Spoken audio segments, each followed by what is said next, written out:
आज ही Doubtnut app download करें। Doubtnut पर अपने सभी गणित, रसायन विज्ञान, भौतिक विज्ञान और जीव विज्ञान के डाउट्स का करो सफाया। बस प्रश्न की फोटो खींचो, एक ही प्रश्न को क्रॉप करो और तुरंत वीडियो सोल्यूशन पाओ। अभी डाउनलोड करें। इस प्रश्न में हमें दो प्रश्न दिए गए, एक में कथन है, एक में कारण। हमें ये बताना है कि जो हमारा कारण है वो कथन को सही सही उसकी व्याख्या करता है या नहीं, और हमें ये भी बताना है कि दोनों कथन और कारण अलग अलग सत्य हैं कि नहीं सत्य हैं। ठीक, तो कथन ए में कहा गया गुरुत्वाकर्षण बल जो है वो केंद्रीय बल है, और आगे कहा गया है सौर मंडल में उपस्थित ग्रहों की गति में कोणीय संवेग संरक्षित रहता है। तो हमें इसको बताना है। तो हम ये जानते हैं कि गुरुत्वाकर्षण बल जो है वो केंद्रीय बल है। क्यों केंद्रीय बल है? क्योंकि मान लीजिए ये पृथ्वी है, तो हम जो भी चीज इस पर फेंकते हैं वो क्या करती है?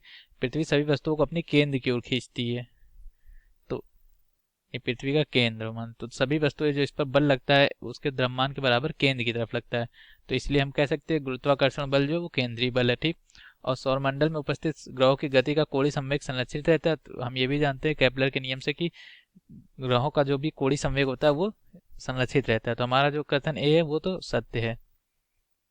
ठीक, अब हमारा कारण जो दिया वो क्या है? सौरमंडल के ग्रहों की गति में समान समय में समान क्षेत्रफल तय किया जाता है। तो ये कथन सही है। केपलर के नियम से हम जानते हैं कि क्या होता है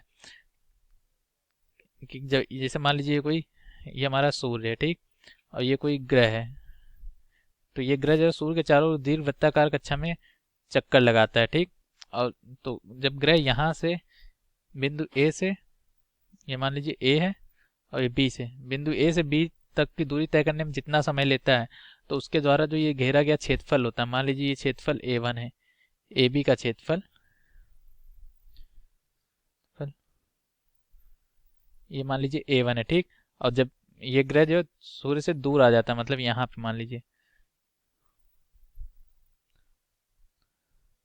ये बिंदु सी है और ये डी है। ठीक, तो ये सी डी का क्षेत्रफल है, इसको मान लीजिए A2 है।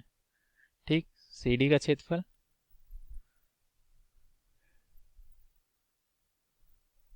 ये A2 है। ठीक, तो हमारा समान समय में ये हमारा क्षेत्रफल A1 और A2 दोनों जो है समान समय में तय किया जाता है। तो A1 और A2 बराबर होता है। इसे हम कहते हैं क्षेत्रफल, ग्रह के क्षेत्रफली वेग का नियम। मतलब इसको केपलर ने बताया था कि कोई भी ग्रह समान समय में समान क्षेत्रफल तय करता है। A1 और A2 बराबर होगा समान समय के लिए। मतलब यदि ये क्षेत्रफल T1 समय में तय किया गया तो ये क्षेत्रफल भी T1 समय में ही तय किया गया होगा। तो हमारा जो कथन दो है वो भी सत्य है। ठीक, तो हमसे ये कह रहा है क्या?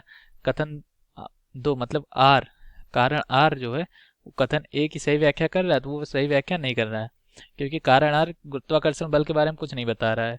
ये सिर्फ क्षेत्रफली वेग के बारे में बता रहा है। और जो कोणीय संवेग संरक्षण का नियम है, तो कोणीय संवेग तभी तक संरक्षित रहता है जब तक इस पर कोई बाहर से बल आघूर्ण ना लगे। तो कोणीय संवेग संरक्षित होने के साथ क्या है? उस पर लगने वाला बल आघूर्ण 0 होना चाहिए। कोणीय संवेग संरक्षित क्षेत्र रहने के लिए, कोणीय संवेग संरक्षित रहने के लिए उस पर जो भी बाह्य बल आघूर्ण लगता है उसका मान 0 होना चाहिए। मतलब इस पर कोई बाह्य बल आघूर्ण कार्य नहीं करना चाहिए। तो हमारा ये जो कथन कारण आ रही है इसकी सही व्याख्या नहीं कर रहा है। तो हम ये, लेकिन जो हमारे कथन और कारण दोनों ये सत्य हैं, तो हमारा जो उत्तर होगा वो उत्तर नंबर 2 होगा। क्यों? क्योंकि आर ए एम आर दोनों सत्य हैं, परंतु आर जो है वो ए की सही व्याख्या नहीं करता है। ये हमारा इसका सही उत्तर है। धन्यवाद। कक्षा 6वीं से 12वीं से लेकर नीट, IIT, JEE वो एडवांस के लेवल तक 1 करोड़ से ज्यादा छात्रों का भरोसा। आज ही डाउनलोड करें डाउटनेट ऐप या व्हाट्सएप करें अपने सारे डाउट्स 8400 400 400 पर।